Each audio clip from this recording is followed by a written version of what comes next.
This is super fast. What's happened to Marquez here? He tips it in. Whoa! Wow! Oh, dearie me. Unbelievable. The rear tyre just letting go in the most spectacular fashion. That is, oh, dearie me. That is a shocking crash for Marc Marquez. Wow, that is one of the biggest high sides I've seen in 25 years of covering this sport. Unbelievable. He'd had the big scare and turned.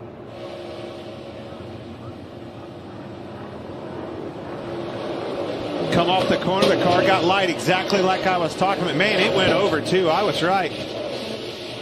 Dang it. A lot of good cars. A sniff on to go on the outside at turn 5 to displace Reynolds into the hairpin. He didn't get away with it. A car rotating violently in the middle of turn 6, and it's clean bowled and skittled about 4 or 5 cars.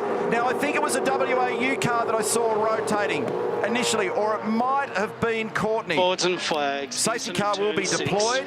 Massive damage to Courtney's car. I caught it out of the left side of frame. There was a car rotating on the grass in line. James has been given a helping hand. And it's interesting when you said that it hit hard.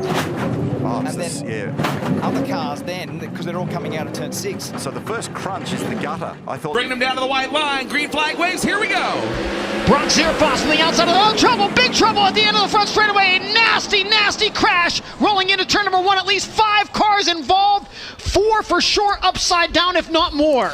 Austin McCarl, Carson McCarl, Noah Gass, Josh Higday. Dirt Vision replay coming up on the big screen.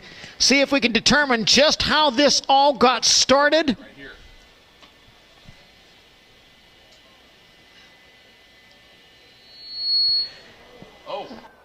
I wonder, Kerry Madsen may have caught a piece of the outside wall coming down the front stretch. Yeah, and they went 3 wide, and they kind of all came together as they went into turn number 1, and that's what got Austin and Carson together, and then everybody else with no place to go.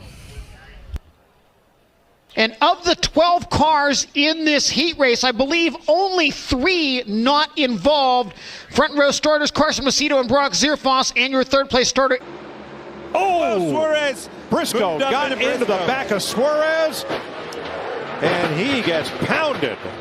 Dang it. Oh, Buscher's upside down. I think he hooked a drain.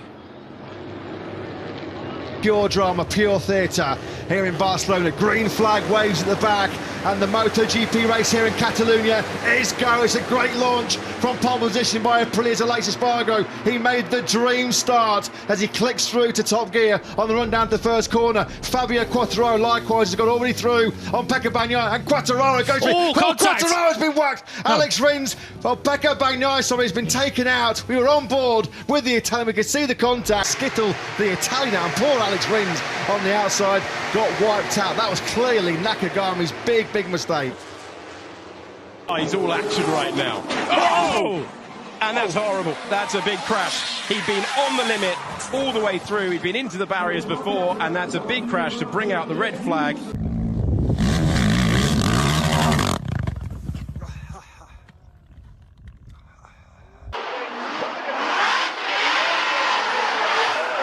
All the way out there. You asked for it. Oh, no! Boy. Whoa! To see if we could see if that car has flipped a couple of times or whether that's just the end result of... so there's 2 separate incidents going on here at the one time. Wow. So it actually had nothing to do with the gravel, the reason that tipped over then. No. It was the fact that it made contact with Brady Owen's car. Oh, there's going to be some mud inside that car as well. So Alex Hutton here, sliding along. And this is what we could see from that rearward shot. Makes contact with the front of the Owen entry. It was actually going over. The 25 stopped that car from rolling any further. That was actually tipping over and just made contact with the 25 as it was going over. And I mean, that has made contact, Andy, at a really awkward spot in the car. Driver side, roof, driver hop straight out. You need any more proof of how safe these cars, how well they have been built. Both drivers climbing out. A big tick. There's the initial content. That's where the car then is upside down onto the gravel, and then it flips and tries to right itself. And as it... Oh, monstrous trouble here. Safety car boards and flags. That is an extraordinary incident. There are cars everywhere. Golding's right in the centre of it. Courtney's backwards. Hazelwood, Smith. Flag, red. Lee Holdsworth, enormous damage on the front of the Penrite car. James Golding's car, terrible. Macaulay Jones. Brock Feeney. Are you okay? Are you okay? Make sure you're okay. So this is Macaulay Jones and Pertamina backing on that car this weekend. New livery and trouble also for Todd Hazelwood up at turn 11. Goodness me, there's a fire going on there at the front. He had a cost. Oh, and they need to get that out in a hurry. He's going to press the onboard fire extinguisher system is what they're doing. So Nick Percat actually went back over to try to help with Macca and actually put... Here we go. Now, James Golding has actually grabbed a fire extinguisher from the local officials. So is Brock Feeney. Well done. The level of cooperation there and sportsmanship between those competitors. Well done. Nick Percat, James Golding, Brock Feeney. That's Macca there, isn't it, in the foreground? That was the voice of Paul Martin in the background. So he was talking to somebody in the Tickford crew there in relation to Waterstoke. Does this unpack what's gone on here? Oh, yes, horrible moment then for James Golding. And then all this lot have got nowhere to go. They have literally arrived in the middle of a gigantic accident. So it starts with James Golding tripping over right here, gets it crossed up, launches across the top of the curb, lucky not to roll it, and that has had the effect of tripping over Randall, and then the rest of them are all doing 150 kilometres an hour, and they drive smack bang into the middle of a gigantic mess.